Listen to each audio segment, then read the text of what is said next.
Sobat Republika, kemarin Ahad kita dengar ada rame-rame di Suriah nih, kelompok pemberontak setelah perang sipil selama 14 tahun, mereka akhirnya berhasil menggulingkan Presiden Bashar Assad. Nah, kalau di Timur Tengah ada rame-rame kayak begini, biasanya kita bisa melacak jejaknya ke sejarah pada awal abad ke-20. Saat Turki Utsmani kemudian kalah di Perang Dunia Pertama, kekuatan-kekuatan di Eropa mereka membagi-bagi Timur Tengah. Di kawasan itu, Inggris mendapatkan wilayah Palestina dan Prancis mendapatkan Lebanon dan Suriah. Nah, Prancis saat itu kemudian menganak-emaskan ada komunitas atau kelompok yang namanya kelompok Alawi. Ini mereka rekrut banyak-banyak untuk jadi tentara untuk meredam kemudian pemberontakan atau perlawanan terhadap penjajahan di kalangan mayoritas Sunni saat itu.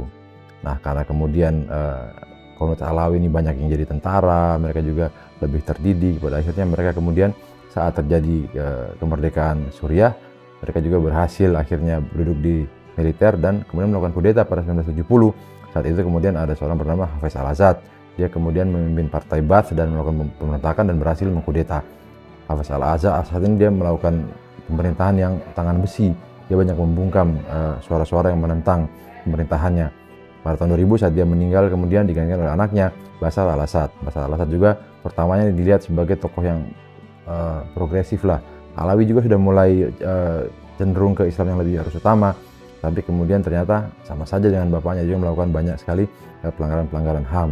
Tahun 2011 saat kemudian terjadi musim semi di Arab, ada demo di Tunisia, di Mesir, orang-orang di Suriah juga menuntut hal yang serupa. Mereka menuntut pergantian pemerintahan. Nah, saat itu kemudian pasukan asing banyak yang masuk di situ. Kekuatan-kekuatan asing mulai saling berperang proksi di Suriah. Rusia dan Iran mendukung pemerintahan Bashar al-Assad. Kemudian ada kelompok-kelompok seperti Hayat at-Tahrir yang merupakan pecahan dari Al-Qaeda dan ISIS. Kemudian ada kelompok Tentara Nasional Suriah yang di utara dan dia merupakan didukung oleh Turki. Ada juga pasukan Kurdi yang didukung oleh Amerika Serikat dan sedemikian. Pada akhirnya mereka kemudian berhasil melakukan pemberontakan dan akhirnya menggulingkan Assad pada Ahad kemarin. Nah, pertanyaan kemudian siapa yang menang dengan pemberontakan tersebut? Sejauh ini yang paling cepat bergerak nih Israel malahan ini. Dia melakukan pencaplokan dataran tinggi Golan, wilayah Suriah yang dia jajah sejak 1974.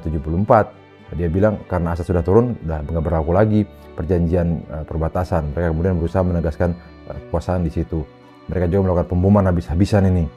Beberapa hari belakangan banyak sekali fasilitas militer. Kemudian kemarin hari ini 2 orang meninggal di Suriah di Damaskus karena serangan dari Israel.